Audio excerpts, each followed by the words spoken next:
grande parte do sucesso em você saber quem você é está na busca por conhecê-lo mais profundamente, automaticamente. À medida que você conhece o Senhor, você conhece a sua identidade em Cristo, realmente. Eu sempre fui o tipo de pessoa que se importava demais com o que as pessoas pensavam a meu respeito, deixava de fazer muita coisa com medo do que as pessoas iam pensar, iam falar de mim, e geralmente eram coisas que só diziam a meu respeito, que só iam impactar a minha vida. As outras pessoas nem não estavam nem aí, mas eu precisava de uma validação externa a respeito de tudo sobre mim. Era do tipo assim, eu não conseguia descrever quem eu era. Eu não sabia quem eu era. Eu sempre procurava, pra mim era um conforto muito maior alguém que me conhecia falar a respeito de quem eu sou. E eu não conseguia falar sobre mim. Então, eu não sabia das coisas que eu gostava, eu não sabia o que eu queria pra minha vida. Era sempre querendo suprir as expectativas de outras pessoas sobre a minha vida. Hoje, com 22 anos, eu também não sou muito velha assim, tá? Mas eu sinto que eu aprendi muita coisa desde que eu imigrei, principalmente a respeito de identidade, né? Depois que o Senhor me encontrou e fez uma transformação por inteiro no meu coração, eu pude perceber o quanto eu me importava com tudo e todos. Então, eu deixava de fazer muita coisa que eu queria porque alguém achava aquilo ridículo, porque alguém desmerecia aquilo. Então, automaticamente, eu achava ridículo também. E era coisa boba, como um canal no YouTube, por exemplo. Então, quando me perguntavam, sabe aquelas perguntas assim, tipo, ai, quem você é? Mas não no sentido tipo, eu sou a Manuela, eu moro em Portugal, eu tenho 22 anos, eu sou recepcionista, enfim, sou imigrante. Não, quem você é realmente? Como que você se descreveria por uma pessoa? Toda vez que alguém fazia esse tipo de pergunta, eu dava um bug no sistema, assim. Deixa eu consultar alguém ali pra ver o que que eu acho. Era exatamente assim. Talvez tenha sido da minha criação, talvez tenha sido algum trauma ali, alguma coisinha do meu passado, mas o fato é que esse era um grande problema. Porque apesar de eu ter nascido num lar cristão, e crescido em volta daquele mundo, eu não sabia a minha identidade em Cristo, eu não sabia quem Deus dizia que eu era. E eu nem procurava por isso, eu procurava pela validação de pessoas como eu, ao invés de procurar saber a minha identidade no meu criador. Olha que louco. Então, eu tentava de todas as formas ter uma opinião sobre mim formada baseada no que as pessoas falavam a meu respeito, e não aquilo que eu sabia sobre mim mesma. Pode ser que você esteja na mesma situação, pode ser que isso te incomode profundamente, ou pode ser que você nem sequer tivesse pensado nisso e agora eu te dei de brinde aí uma crise existencial. Tô brincando, mas como alguém que descobriu um pouco tarde quem ela era, ainda que depois do encontro com Deus, eu vim aqui te dar uma mão. Segura aqui na minha mão. Pra você até conhecer do evangelho e ter um encontro realmente transformador com o Senhor, claro que isso é dádiva do Espírito Santo, é algo que é só o Espírito Santo que faz. Mas você só vai entender a dimensão do Evangelho e tudo quando você entender também qual é a tua identidade em Cristo e quão importante é você saber e se agarrar a quem Deus diz que você é. O mundo, ele tá cheio de opiniões a seu respeito, ele tá cheio de disse-me disse, e principalmente Satanás, ele quer te enganar, ele quer te confundir. Então, ele sabe que a tua cabeça, quando você não está firme com Deus e não sabe da sua identidade em Cristo, ele sabe que a tua cabeça é fraca. Então, ele vai dizer pra você que você não é digno, que você nem devia pedir perdão e nem devia voltar pro Senhor, porque você já pecou nisso pela segunda vez, ainda que na primeira vez você tenha chorado muito e pedido perdão. E ele não vai te perdoar porque você não merece. Ele vai jogando umas mentiras na sua cabeça e semeando aquilo que já estava ali, de alguma forma plantada. E você, uma vez que não tem a identidade em Cristo Jesus firme, você se deixa levar por isso. Mas uma vez que você conhece, primeiro, eu acho assim, que a sua busca não deve ser por autoconhecimento principalmente. Mas é importante que você se autoconheça. É importante que você conheça as suas fraquezas, conheça aquilo que é bom, aquilo que é um ponto forte, aquilo que é um ponto fraco, no ponto de vista cristão e você sendo pecador. Mas mais do que isso, você tem que ansiar conhecer o nosso Deus. Se você parar para perceber, quando a gente procura identidade no mundo, e em opiniões, e em pessoas, e em coisas que não vêm de Deus, você acaba que se sente vazio. Então, por muitas vezes, a identidade de algumas pessoas é ser alguma coisa, é ter alguma coisa, é conquistar alguma coisa. Ah, porque eu faturei US$ 1 bilhão esse ano. Isso é quem você é? Sério? Então, uma vez que a gente encontra nossa identidade em Cristo Jesus, que é a verdade, o caminho e a vida, as coisas fazem mais sentido. Você não se sente vazio, você não se sente sozinho, você não sente aquele buraco no seu peito como se você estivesse vivendo uma vida que não é sua, uma vida que não é para você viver. Então, o mundo, Satanás, ele vai tentar te desviar dessas verdades. Sabe quando a gente recebe tipo 10 elogios e uma crítica não construtiva, uma crítica destrutiva, e parece que todos os 10 elogios a seu respeito não valem de nada, e você fica, tipo, com hiperfoco naquela crítica, e você martiriza aquilo, e você acha que você não é capaz, você já tem vontade de desistir daquilo pelo qual aquela pessoa está criticando. É basicamente isso que Satanás faz. E quando a gente sabe, tem conhecimento disso, a gente fica salvaguardado, porque quando Satanás lança essas mentiras sobre a nossa mente e a nossa consciência e lança esses pensamentos, quando a carne, né, lança esses pensamentos, você já rebate, fala, não é isso que Deus fala que eu sou. Isso é mentira. Eu repreendo isso em nome de Jesus. Então você já começa a revidar isso, porque, gente, a nossa luta não é contra a carne, é contra principados e potestades e dominações do mal. Então, você tem que também ter essa noção de que o mundo espiritual existe e que ele tá ao nosso redor e que Satanás também tá esperando uma brechinha ali para agir na sua vida. Você tem que ficar atento a essas coisas. Uma coisa muito importante para você entender antes que eu comece com os versículos é que na Bíblia a identidade, ela não é autodeclarada. Ela não é algo que vem de você. A identidade é revelada por Deus. É Ele quem te chama, é Ele quem te nomeia, é Ele quem define quem você é. Tudo vem de Deus.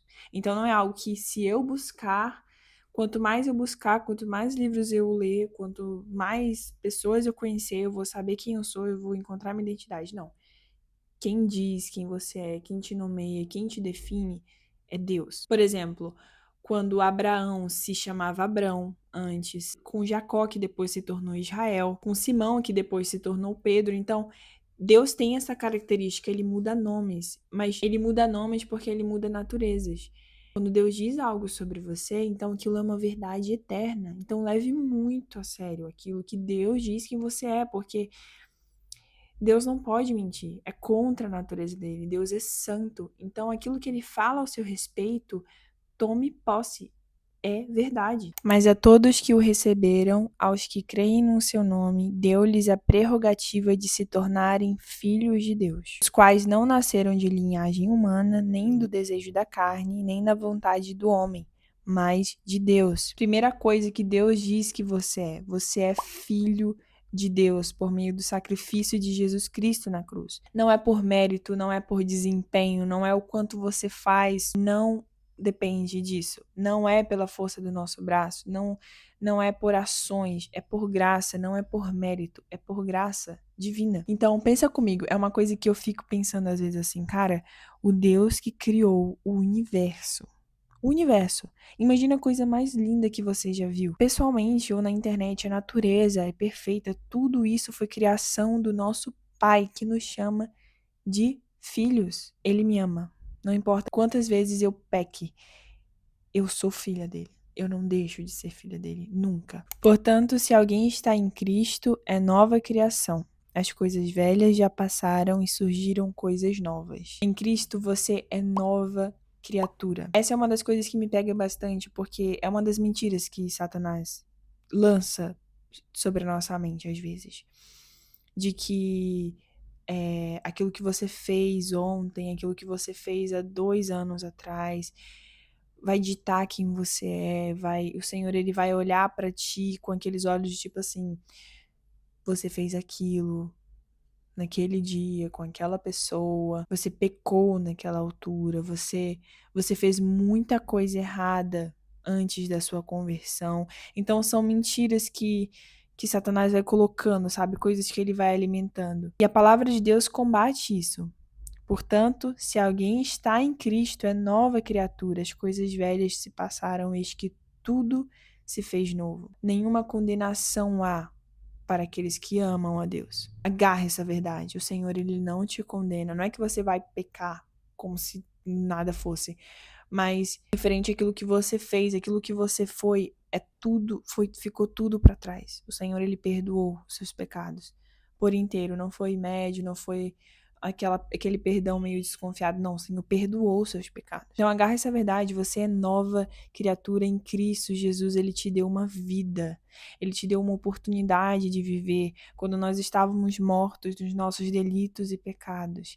Ele nos transportou do império das trevas para o reino da sua luz. Você é nova criatura. Você não é quem você foi mais. A sua identidade agora está em Cristo Jesus. Pois fomos feitos por Ele, criados em Cristo Jesus para as boas obras, previamente preparadas por Deus para que andássemos nela.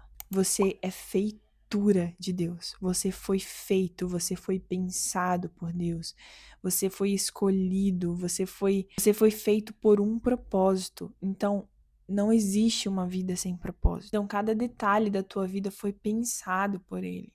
Sabe, até as falhas, até as coisas que te marcaram, ele fez tudo isso, ele fez com um propósito. Então se alegre, porque você é filho, você é escolhido, mas vós sois geração eleita, sacerdócio real, nação santa, povo de propriedade exclusiva de Deus, para que anuncieis as grandezas daquele que vos chamou das trevas para a sua maravilhosa luz. Então, a verdadeira identidade, ela não nasce da introspecção. Ela não é algo de fora para dentro, mas algo de dentro para fora, e algo que Deus gera em você, que Deus dá a você. Não existe uma vida boa sem Deus. Não existe uma vida suficiente sem Deus. Ainda que as pessoas vivam sem Deus e falem abertamente sobre como Deus não existe ou esses absurdos que a gente ouve constantemente, não se sustenta pessoalmente. Em determinado momento, essa pessoa vai perceber que não sustenta, o argumento não se sustenta. Você é filho, você é amado, você foi escolhido. Você sabe o que é ser escolhido? Pois você foi. Então, a tua identidade, ela não muda com as estações, ela não é um humor, não é algo que é levado pra lá e pra cá, não. A tua identidade está firmada em Cristo, porque Ele diz que você é. A gente tem que parar de ficar procurando a nossa identidade em coisas desse mundo, em opiniões, em estilos de vida, em bens materiais, mas buscar em Cristo Jesus, que é a verdade. É lá que você vai encontrar quem você é de verdade. Então, talvez, só talvez, seja a hora da gente parar um pouco de buscar pela nossa identidade e descansar em quem Ele diz que nós somos. Tá aqui. A palavra de Deus não mente. E tá aqui tudo o que ela diz a respeito de quem somos em Cristo e quem devemos ser. Talvez o mundo tenha te ensinado um amor que não é bem o amor de Deus e seja um pouco difícil para você perceber e entender a dimensão disso tudo. Para mim também é muito louco e eu nunca tive problemas em ser amada. Mas se tem uma coisa que eu aprendi a respeito de Deus, é que Ele é imutável, que Ele me ama incondicionalmente. A graça dele que me alcançou, me deu a oportunidade de viver uma nova vida sem condenação. Ele é um Deus amoroso, é justo, é amoroso. É um Deus que não me condena por quem eu fui, pelo que eu fiz no passado. Mas é um Deus que me dá uma oportunidade de fazer as coisas diferentes. e me perdoa de verdade. Ele não me imuniza das consequências, porque tudo tem consequências, mas ele me perdoa. E é isso, eu espero muito que vocês tenham gostado do vídeo. Eu fiz realmente de coração, foi uma palavra assim que o Senhor trabalhou no meu coração e eu quis trazer para vocês alguns versículos diante da Bíblia, realmente sobre identidade e para dizer para vocês quem nós somos diante de Deus, com base bíblica, óbvio, né? Eu não quero falar nada da minha cabeça. Mas eu quero dizer que foi algo que eu aprendi recentemente e eu tenho aprendido um pouquinho mais à medida que eu busco por conhecer Deus e o seu coração e aquilo que Ele quer que eu seja e faça. Grande parte do sucesso em você saber quem você é está na busca por conhecê-lo mais profundamente, automaticamente. À medida que você conhece o Senhor, você conhece a sua identidade em Cristo, realmente. Então, se você se encontra confuso, reflexivo acerca da vida e acerca do seu propósito e de quem você é, agarre-se na verdade, de quem Deus fala que você é. Que Deus te abençoe, abençoe a sua semana. Eu espero que você esteja bem. Não se esqueçam de se inscreverem aqui no canal, vai me ajudar muito. Um beijo e até uma próxima.